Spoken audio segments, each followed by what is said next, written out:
Number 8. The sinking of the SS Baron Gouache. The 277-foot-long Austro-Hungarian passenger ship SS Baron Gouache first hit the seas in 1908.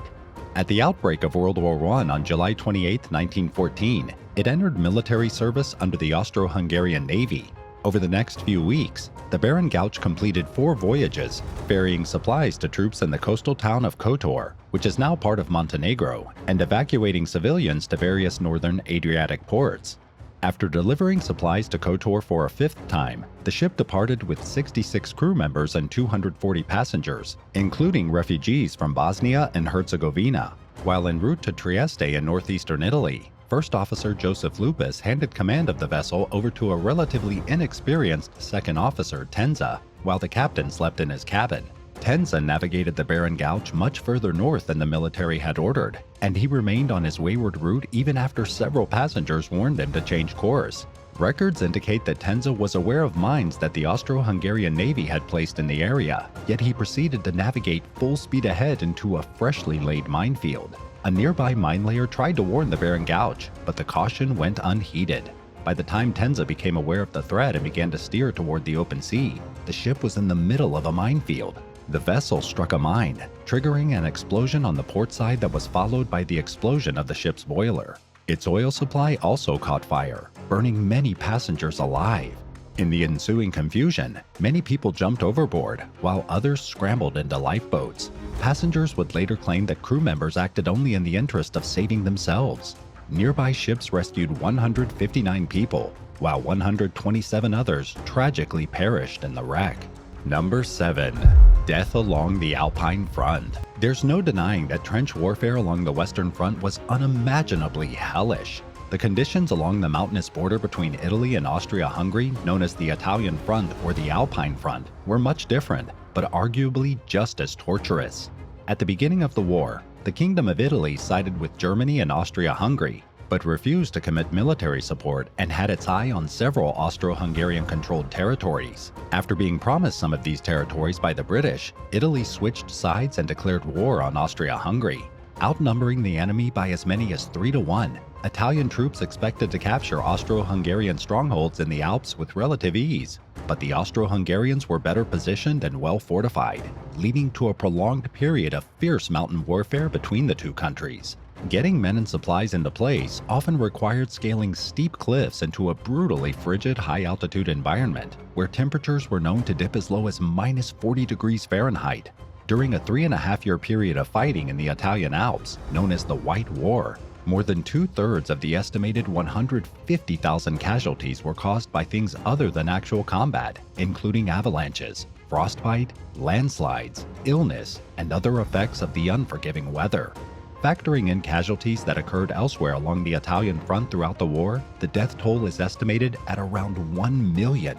Much like the trench warfare on the ground, the fighting in the Alps reached an agonizing stalemate. Soldiers languished in cramped, crude shelters while they waited for the war to end.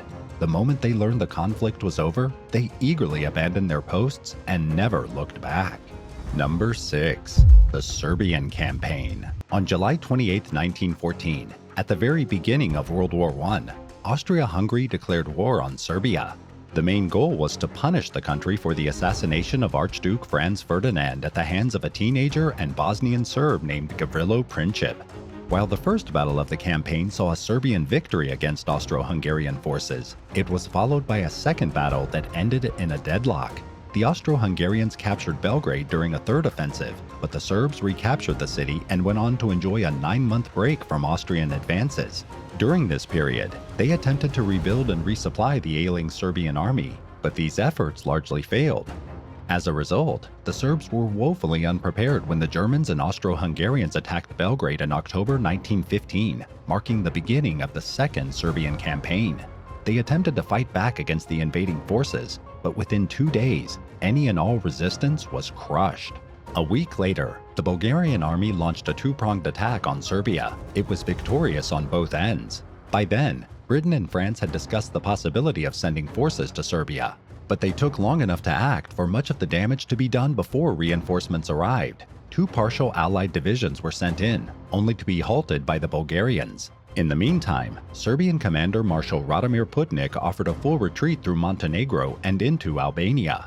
Faced with poor roads, terrible weather, disease, and a severe shortage of food and supplies, many of the fleeing soldiers and the tens of thousands of civilian refugees who joined them died from hunger, disease, and attacks. An estimated 155,000 Serbs, most of whom were soldiers, survived the trek, which came to be known as the Great Retreat. While the exact number of Serbian casualties is unknown, it's believed that around 1 million Serbian soldiers and civilians died throughout World War I, amounting to roughly a quarter of the country's population and up to 57% of its male population. As many as 500,000 children were left orphaned. Assuming these estimates are correct, it means that Serbia suffered more than any other country involved in the war. Number 5. Armenian Genocide. In what some have called the first genocide of the 20th century, Armenian Christians living in the Ottoman Empire were systematically annihilated and deported between the springs of 1915 and the fall of 1916. The persecution and mass killing were carried out by Ottoman authorities, also known as the Young Turks, with the goal of solidifying Muslim Turkish dominance in central and eastern Anatolia. At the beginning of World War I, the Turks sided with Germany. Turkish military leaders quickly adopted the mentality that Armenians might support the Allies if they believed an Allied victory might secure their independence. Between this preemptive labeling of Armenians as traitors and the ensuing efforts among Armenians to support the Russian army in its fight against the Turks, Ottoman authorities concluded that the only answer was to rid the Armenian presence from the region.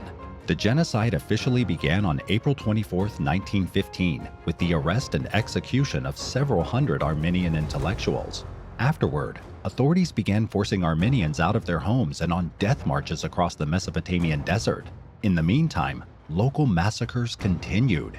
Out of the total population of 1.5 million Armenian Christians, somewhere between 664,000 and 1.2 million were killed in the genocide, while many others were forcibly removed from the country. Many victims died in massacres, while others succumbed to starvation, dehydration, exposure, and disease while being deported. To this day, the Turkish government denies that a genocide occurred, instead arguing that the Armenians were an enemy force that had to be eliminated. Number 4. The Halifax Explosion. Shortly after departing from Nova Scotia for France with a supply of explosives on December 6, 1917, the French cargo ship MS Mont Blanc collided with the Norwegian vessel SS Imo in Halifax Harbor.